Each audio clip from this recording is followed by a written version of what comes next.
Hey,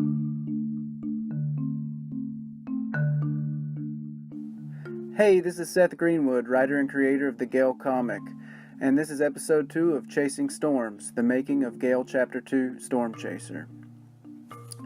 Today I want to reflect on page 2.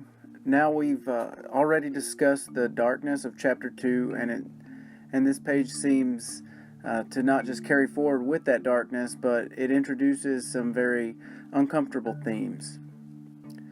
Within the panels, we see a 10-foot moving truck pull up to a neglected city building, and we see a few poverty-stricken men and women in the background. We can also see 3 individuals that I called Seraphine soldiers in the last episode. These men seem to be approaching the moving truck with a girl chained up on the inside, and we're introduced to who we might determine to be the driver of the truck. This is Paul Prada, or as we know him by the dialogue if you've seen the full page, Mr. Prada. This is who I want to focus on today, because up to this point there has been no point in the darkness that we can explain or elaborate on. It just seems to be for visual effect. And I had this thought while I was looking at another creator's content this week, and it made me think back to this scene, to some of the things that are happening.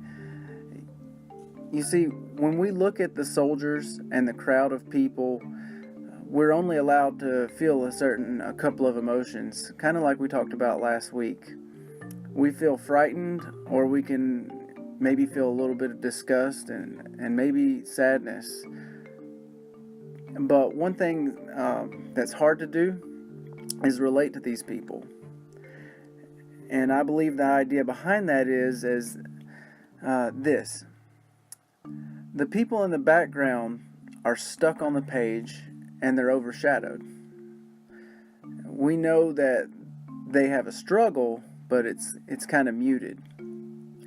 Because the focal point, which are the 3 soldiers, they steal the scene away.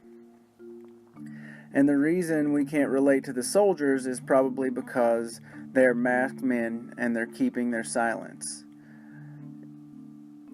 In this page, we will, if you see the dialogue, we will see the leader speak, but it's limited and almost kind of robotic.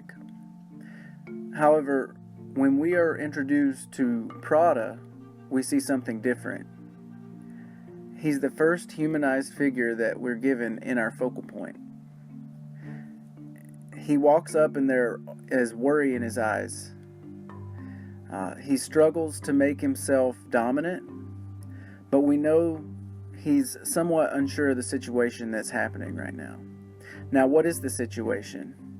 Well, if we look at the page, we can see that the soldiers are taking the contents of the truck and they're taking them out, and we can deduce that Paul has brought them those contents.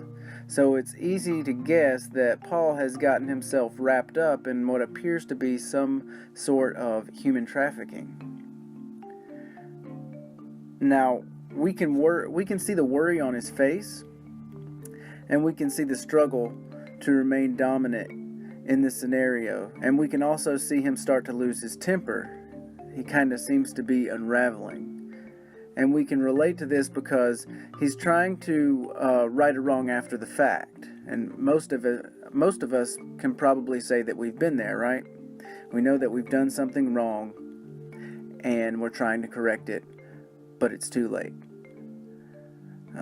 So no, we're not human traffickers, hopefully, but we know that there is a little bit of us in his eyes. We know that we can relate to him in some way. And if we can relate to this man, the shadiest person in their weakest moment, we can ask what if. And if we can ask that, we know that whether we want to see it or not, we can understand a monster. And if we can understand monsters, is it so far-fetched to believe that maybe we can find ourselves becoming these monsters if not kept in check? A few questions that I want to ask kind of in closing. Why do you think Prada is having these last-minute doubts and about what's happening? And What would it take for you to end up in a situation like Prada has ended up in? And how do people end up there, period? If you answer those questions, you'll start to see how monsters may be created by their situations and maybe by their surroundings. But anyway, I hope you've enjoyed this episode of Chasing Storms, and if you have, please don't forget to give us a thumbs up and remember to subscribe to our channel so you never miss another episode. Thank you.